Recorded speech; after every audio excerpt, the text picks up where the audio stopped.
What are their chances right now, the Cavs, of winning the East? Slim to none. I mean, really, really small.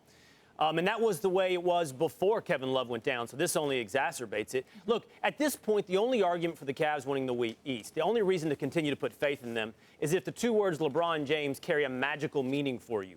That you can put all evidence aside, you can put all current predicament aside and go, you know what, in the end, I just think LeBron James is better than a team like the Boston Celtics by himself. That I think LeBron James is better now than the Toronto Raptors by himself. It's just not true.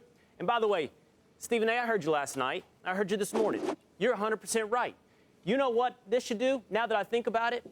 Actually, this should help the Cavs' chances if I follow their reasoning. If I follow the Cavaliers' logic, Kevin Love is the source of all their problems. Kevin Love has been the real issue in Cleveland. So now no Kevin Love, they should improve. If I follow the Cavs' logic correctly, the scapegoat is gone. They should be improving as we go forward. Unfortunately, I don't believe any of that nonsense logic. They weren't going to win the East as it was, and they're not going to win it as it is. Both the Celtics and the Raptors, I think, have a much better chance at this point than the Cavaliers. Max?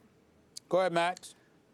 Look, I hear what you're saying, but if you put evidence aside, then you might think that. But if you actually examine the evidence carefully, Will, and I think I actually might persuade you here with this argument. I don't think I'm simply arguing for the sake of debate.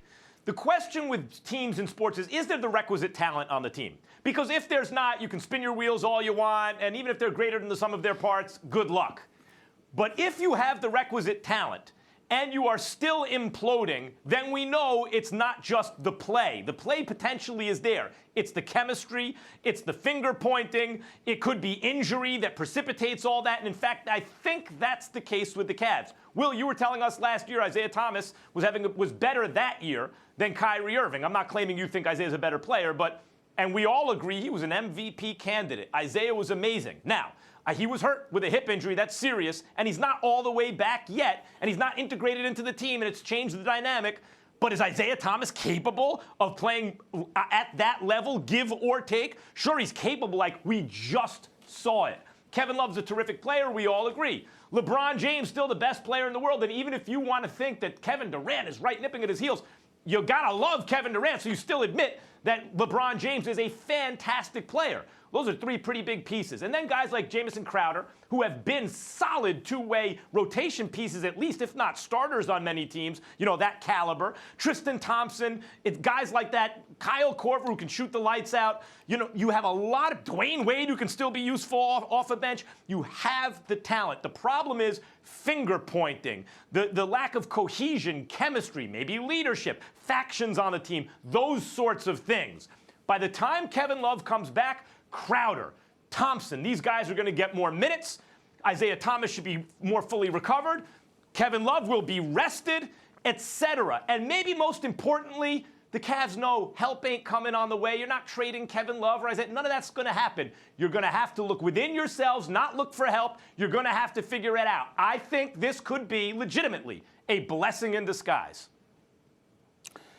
Will Cain, you mentioned about LeBron James not being better than a team or whatever the case may be. Right. Literally speaking, of course, that's obvious because it's one person against five. Right. But figuratively speaking, based on what I saw in last year's postseason, LeBron James, before he ran into Golden State in the NBA Finals, do you remember how phenomenal he was? I mean, it got to a point where he was toying around, spinning into the lane, shooting up left-handed shots from 15 feet away, shooting shots with his eyes closed, just toying with the competition.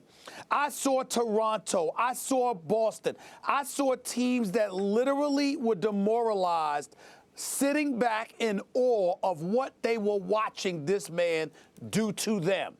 The difference between Golden State and everybody else in the East is that Golden State is so phenomenal as a collection of talent. They're not fazed by that because they know that they're superior to any one man. Those other teams didn't know that. The only difference this year between this and last year are two things.